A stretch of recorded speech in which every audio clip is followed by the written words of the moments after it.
김사원입니다. 예, 대한민국에서 창업자를 가장 사랑하는 창업통TV 김사원 소장입니다. 예, 창업자가 행복해야 나라가 부강한다. 저는 그렇게 생각합니다. 하지만 요즘 우리나라 창업자들 참 많이 어렵습니다. 하지만 어렵다고 하늘만 쳐다보고 있을 수는 없는 일 아닙니까? 어려운 때일수록 이 어려움 속에서 과연 위기 속 기회 찾기, 그 방법을 하나씩 찾아가는 현명한 지혜가 너무나 필요한 시기라는 생각이 듭니다. 그래서 오늘은 창업통 브리핑 네 번째 시간인데요. 오늘의 주제는 위기 속 기회 찾기, 창업통의 요즘 시대 창업법이라는 제목으로 지난 3월 18일 오전 9시 정각에 창업통 블로그에서 포스팅한 내용을 중심으로 간략하게, 재밌게, 깔끔하게 말씀드리도록 하겠습니다. 사실 창업시장이 어려운 것은 비단 어제 오늘의 얘기가 아닙니다. 우리나라 창업시장에서 가장 어려웠던 시기는 누가 뭐래도 1997년 말, 소위 말해서 IMF 시기 아니었습니까? 그 당시에 임창열 경제기획원 장관이 TV에 나와서 IMF로부터 550억 불을 지원받는다고 했죠. 당시 돈으로 60조를 지원받은 겁니다. 우리나라가 망했던 시기입니다. 그러면 이렇게 어려운 IMF 시기에 모든 대한민국 창업자들은 망했습니까? 아이러니하게도 그렇지 않습니다. 의외로 IMF가 너무 반가워요. 이런 사람도 있었다는 거죠. 요즘도 마찬가지입니다. 불황이라고 힘든다고 하늘만 쳐다보고 있을 수는 없는 거죠. 과연 요즘 시대 이 위기를 뚫고 날갯짓을 하고 있는 아이템이 뭔지, 어떤 사업이 뜨는지 이런 것도 매 눈을 가지고 쳐다볼 필요가 있다고 생각을 합니다. 먼저 저는 요즘 시대 창업법을 좀 정리를 할 필요가 있다는 차원에서 제 블로그를 한번 쭉 정리를 했는데요. 블로그로 한번 보여드릴까요? 잠깐. 예, 위기 속 기회 찾기 쭉 이렇게 돼 있는데요. 물론 이 포스팅은 10,000명 넘는 사람들이 열독을 했던 포스팅입니다. 자세한 부분은 이 방송이 끝난 대로 안 읽어보신 분들은 한번 읽어보시면 좋을 것 같고요. 제가 여기에서 얘기했던 것은 요즘 시대 창업시장의 현주소, 분명한 것은 당장 창업보다 관망하는 창업자가 늘었다. 창업자가 어려워진다는 것은 신규 창업자가 준다는 것도 비례합니다. 즉 신규 창업자가 줄어들었다. 이건 뭐냐면 제가 일전에 저희가 올해 초에 제가 칼럼으로 정리해드렸던 자영업 구조조정 시작됐다. 저는 이렇게 일갈한 적이 있습니다. 저는 당연히 그렇다 보면 신규 창업자는 계속 줄고 동시에 기존 창업자들도 문 닫는 수요가 늘 수밖에 없다. 저는 이렇게 진단한 바 있는데요. 요즘 상권에서 보면 임대문의 이 네 글자 너무나 많습니다. 임대문의가 많다는 것은 또 다른 얘기는 뭡니까? 창업자 때문에 먹고 사는 건물주, 소위 임대인도 해피하지 않다는 얘기 아닙니까? 예. 그럼에도 불구하고 요즘 과연 상가 부동산 시장은 저는 정말 직격탄을 맞고 있다고 보여지는데요. 언론에서는 상가 수익률 7%대다. 복합상가, 인접상가 수익률이 고공행진하고 있다. 무슨 퇴직자들 뭉칫돈이 상가로 몰리고 있다. 이런 낚시성 기사는 아직도 많습니다. 포탈의 뉴스를 절대 믿으면 안 되는 이런 모습이 아닌가 하는 생각도 들고요. 그런 측면에서 요즘 창업시장에서는 상가 부동산 시장이 얼었다는 것은 창업자 입장에서는 정말 좋은 기회일 수 있습니다. 다름 아닌 임대가도 내려가고 있다. 월세도 내려가고 있다. 권리금도 내려가고 있다고 보여지는 거죠. 그래서 그런 측면에서 요즘 가장 상가시장의 한 축이라고 할 수 있는 프랜차이즈 시장 같은 경우도 전국에 공정위에 등록된 6,200개 브랜드가 있습니다만 경기가 어려울수록 신규 브랜드는 더 늘어납니다. 요즘 창업 박람회장 같은 데 가보더라도 3일 동안 창업 박람회를 해도 계약자 한 명을 계약시키지 못했다. 이런 푸념 섞인 프랜차이즈 CEO 목소리도 들리고 있습니다. 즉 창업시장이 정말 상당히 경색돼 있다는 건데요. 그러면 이렇게 어려운 시기일수록 창업자 그리고 우리나라 1,500만 직장인 모두 예비 창업자 아닙니까? 이분들 가만히 있어야 됩니까? 기도만 하고 있으면 됩니까? 어림없는 소리입니다. 저는 이런 때일수록 창업시장이 기회 찾기 하는 거 너무 중요하다. IMF가 너무 반갑습니다 이랬듯이 요즘 시대 불황기, 요즘 시대 창업시장의 어려움이 또 다른 창업자에게는 어마어마한 기회 요인을 불러일으키고 있는 이런 모습도 상권에 가면 속속 볼 수 있습니다. 그래서 저는 그 얘기들을 하고 있는데요. 저는 이렇게 요즘 시대 창업시장에서 가장 어렵지만 창업자 입장에서 기회 요인은 뭔가 두말할 필요도 없이 돈을 적게 투자해서 창업할 수 있다. 왜냐하면 고정 비용이 줄어들 수 있다는 거죠. 고정 비용의 첫 번째, 고정 투자가 줄어들 수 있는 거죠. 즉, 고정 투자의 대표적인 부분이 점포 구입비 아닙니까? 점포 구입비가 줄어들고 있다라는 부분을 제가 지적한 바 있고요. 그렇다면 불황에 강한 아이템은 과연 무엇인가? 여기를 제가 한번 정리를 해놨습니다.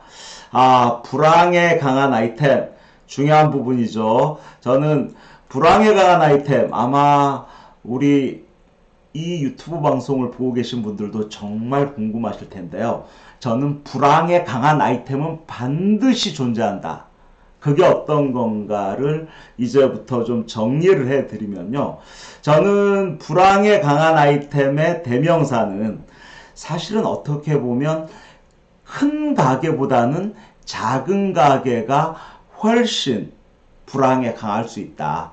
특히 저는 50평, 100평, 200평 요즘은 큰 가게 창업, 대형 점포일수록 큰 수익을 올릴 수 있다는 이런 어리석은 생각을 하고 계시는 분들이 있습니까? 저는 큰 가게일수록 월세만 비싸진다. 월세가 비싸지면 비용이 높아지는 거고 순이익률은 떨어진다. 이렇게 간략히 간명하게 정리하는 게 맞다고 보여집니다. 때문에 저는 요즘 시대의 불황기에 돈 벌고 있는 수요 중에 하나는 혼창족 늘고 있다. 저는 이렇게 정리했습니다. 혼창족, 혼자 창업하는 나홀로 창업자가 늘고 있다는 얘기죠. 사실은. 그래서 저는 나홀로 창업자들이 식당 같은 경우도 주방과 홀을 직접 하면서 판매업 같은 경우도 나 혼자서 온갖 종류의 알뜰살뜰한 나홀로 가게, 나홀로 트럭, 나홀로 비즈니스를 하는 혼창족이 늘고 있는 것도 요즘 불황기의 또 다른 창업시장의 중요한 현상으로 이해될 수 있습니다. 그렇다고 한다면 저는 창업시장과 더불어서 좀 말씀드리고 싶은 것은 요즘 시대 불황기를 이겨낼 수 있는 과연 강한 아이템 찾기, 저는 이 부분을 좀 정리해 드리려고 하는데요. 불황기라고 소비자들이 지갑을 닫는다. 그건 아닙니다. 불황기에도 사실은 먹을 건 먹습니다. 살 건 삽니다. 특히 먹거리부터 정리하자면요. 저는 불황기일수록 자극적인 맛이 상당히 강한 경우가 많습니다. 밍밍한 맛보다는 정말 강렬한 자극적인 강한 자극을 주는, 그렇기 때문에 어떻게 보면 최근에 제가 지난번에 포스팅했던 저 수지 보정동에 있는 심포리 쭈꾸미 같은 이런 쭈꾸미 가게가 한물 같다고 하지만 그런 가게들은 요즘도 줄 서고 있단 말이에요. 강한 자극적인 맛과 편의성, 거기에다가 사실 창업자의 내공이 곁들여진 이런 측면도 있고요. 요즘 홍대 언저리, 이를테면 망원동이라든지 상수동 뒷골목, 연남동 뒷골목, 이런 홍대 중하급지라든지 아니면 뭐 수원의 행궁동 이런 데 보면 의외로 운치 있는 가게, 아주 앙증맞은 가게, 찍을 거리가 많은 가게, 그러면서 얘기거리도 많은 가게, 이런 가게들이 의외로 신세대 젊은이들의 발길이 이어지고 있는 경우 너무나 많이 봅니다. 그래서 저는 요즘 불황기일수록 작게 창업하지만 오히려 확실한 임팩트가 있어야 된다. 그러기 위해서는 상호 하나부터, 특히 인테리어보다는 익스테리어 쪽에서 사람의 끌림을 유발할 수 있는 장치 만들기, 이거를 올해 트렌드로 정리하자면 컨셉팅 아닙니까? 예. 한눈에 봤을 때, 저 가게 뭐야? 이렇게 얘기할 수 있는 이런 작은 가게, 작지만 강한 가게가 불황기를 이겨내는 대표적인 테마가 아닌가 하는 생각이 듭니다. 특히 저는 요즘 신규 창업자, 기존 창업자, 프랜차이즈 본사에 대해서도 정리를 했는데요. 신규 창업자는 하나도, 둘도, 셋도 투자 대비 수익성에 대한 최소한의 검증이라도 확실하게 한 다음 액션을 취하는 게 너무나 중요합니다. 이 부분 정리했고요. 기존 창업자라면 돈 안 되는 거 붙잡고 기도하지 맙시다. 돈 안 되는 것은 과감하게 접어야 됩니다. 그리고 지금 입장에서 최선의 방법 아니면 차선의 방법을 찾아서 돈 되는 길로 가시는 게 기존 창업자들의 유연성 있는 창업법이 아닌가라는 생각이 들고요. 프랜차이즈 본사 어떻게 해야 되겠습니까? 이제는 프랜차이즈 본사가 정말 개수 뛰기만 하는 다점포 프랜차이즈가 시장에서 승자가 되지 못한다고 저는 주장합니다. 많이 오픈하면 오픈할수록 저는 그 해당 브랜드의 수명은 짧아진다. 때문에 프랜차이즈 본사에서도 이 불황기에서 실속 창업에 맞는 투자 비용을 줄이고 창업자의 순이익을 높여주는 착한 브랜드 만들기에 심혈을 기울여야 된다. 그런 브랜드만이 이러한 어려운 불황기를 슬기롭게 이렇게 극복해 갈 수 있는 알짜배기 브랜드가 될 수 있다고 저는 생각을 합니다. 요즘 상당히 창업시장 어렵다고 합니다만 저는 어려운 때일수록 너무 움츠러들도 말고요. 움츠러들지 마시고 시간만 되면 불황기일수록 시장에 나가야 된다. 요즘 홍대에는 어떤 일이 벌어지는가? 경리단길 정말 죽었는가? 그 맞은편에 해방촌에 혹시 기회유인은 없는 건가? 요즘 뭐 강남에 그 말 많은 가로수길 세로수길은 정말 힘든 건가? 저쪽 방배동 설해마을 언덕배기는 어떻게 변해가고 있는가? 우리나라에서 유동인구가 제일 많은 지하철 승하차에는 25만 명이 타고 내리는 강남역 1번 출구에서 12번 출구 요즘 어떤 모양새를 하고 있는가를 낱낱이 속속들이 직접 찾아가서 어떤 불황 속의 틈새 찾기 아이디어를 찾고 그리고 불황기를 이겨내는 선수 창업자들의 그 칼날을 잘 이렇게 찾아다니는 거 너무 중요하다고 생각합니다. 지난주에 수원 지동시장에 갔더니 지동시장의 그 통닭집들은 아직도 줄 서 있습니다. 예, 뭐냐면 이런 불황기일수록 오히려 지동시장이라는 가치와 그리고 그 오래된 수원의 아이덴티티가 묻어 있으면서 정말 그 지역을 대표하는 이런 통닭집만큼은 아직도 수원에서 줄 서고 있듯이 반드시 불황기일수록 어떤 우리 창업자를 행복하게 할 수 있는 창업법, 그런 아이템, 그런 돈 되는 방법이 있다고 생각을 합니다.